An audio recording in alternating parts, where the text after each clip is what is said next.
So essentially, I wanted to just like dive deep into what body positivity really means. To me, it's about defining who you are, not by what the world's beauty standard is, but more so by what you recognize as your inner beauty in the most pleasant and most beautiful way possible. Essentially, when I think about body positivity, I'm thinking about being positive, giving that self-love talk, giving yourself no doubt, no fear about how you look or the way that you walk or the complexion of your skin, but instead embracing what you are. I think that it's very, very important as a woman of color, number one for me, to really embrace my beauty, my dark skin, my long legs, and how God created me. I think essentially, if I could just talk a little bit about America's Next Top Model, I believe that Tyra Banks was one of my inspirations.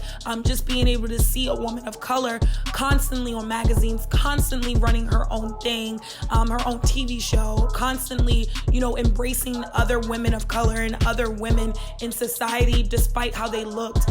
I used to get teased all the time when I was in elementary school. People used to call me Slim Jim. They call me everything in the book. I'm not this person that you guys call me. I am this beautiful, amazing young woman. My name is Victoria. Something that I would like to change about my body when I was younger were my lips. When I was in middle school, I always got made fun of because of my lips. I was always called Big Lips, Jay-Z, and back then I didn't really think my lips were that big, but people were always telling me that.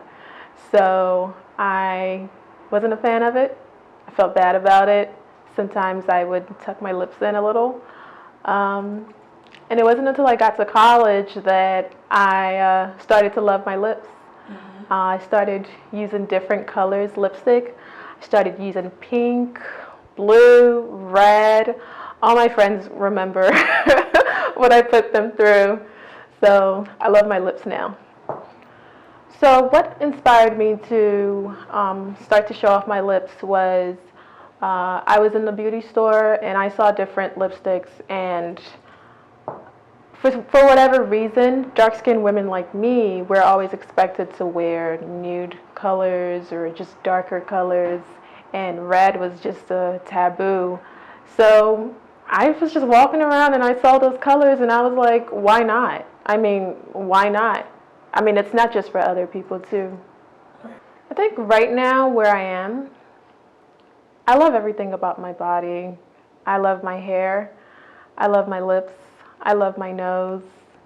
I love my skin. I love my skinny body and my flabby tummy and my long legs. I especially love my ankles. So my journey with body positivity started when I was in middle school. In middle school, I started growing.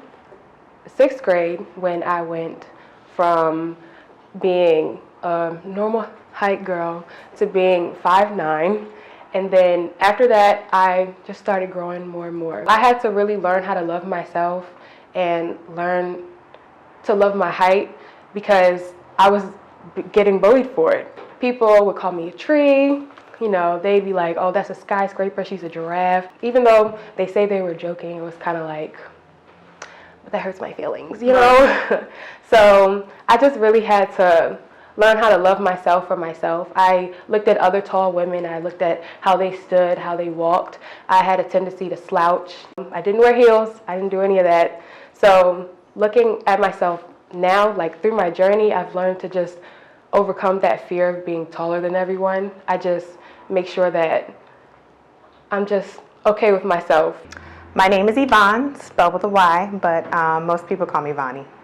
Being a black woman in this society has been fairly difficult. I would say growing up at a very young age, I was extremely self-conscious about my dark skin, and kids are bullies, so a lot of them teased me about how dark I was with ridiculous jokes about being a burnt taco or an African booty scratcher, things of that nature. And that really affected me from an early age.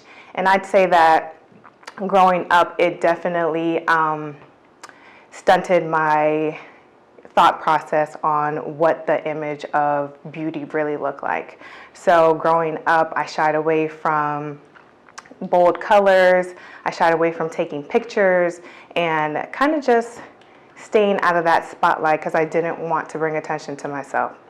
Now I feel at peace, I would say. I definitely feel a bit more confident, but it definitely took some searching for sure.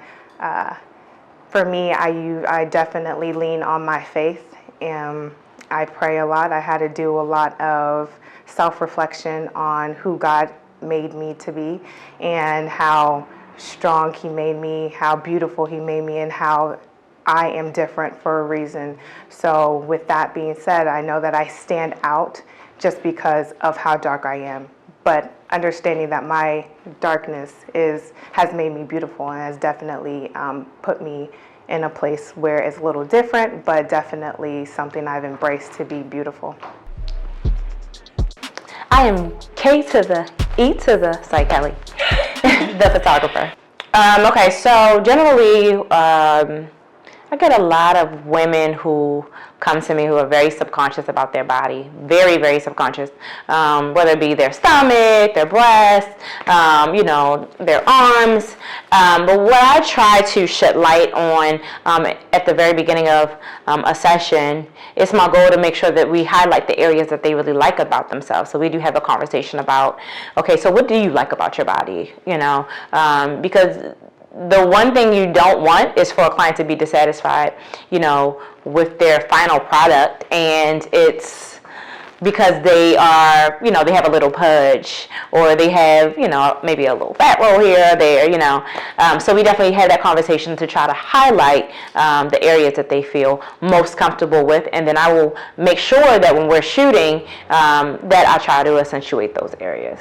So my ideal client would be the everyday woman, everyday average, you know, man or woman. I do work with a lot of business owners, so there are people who are right here in the community, people who are hardworking individuals, and they don't necessarily fit the mold of, you know, a model. They are very much so a single mom or working dad, so they're just everyday regular people.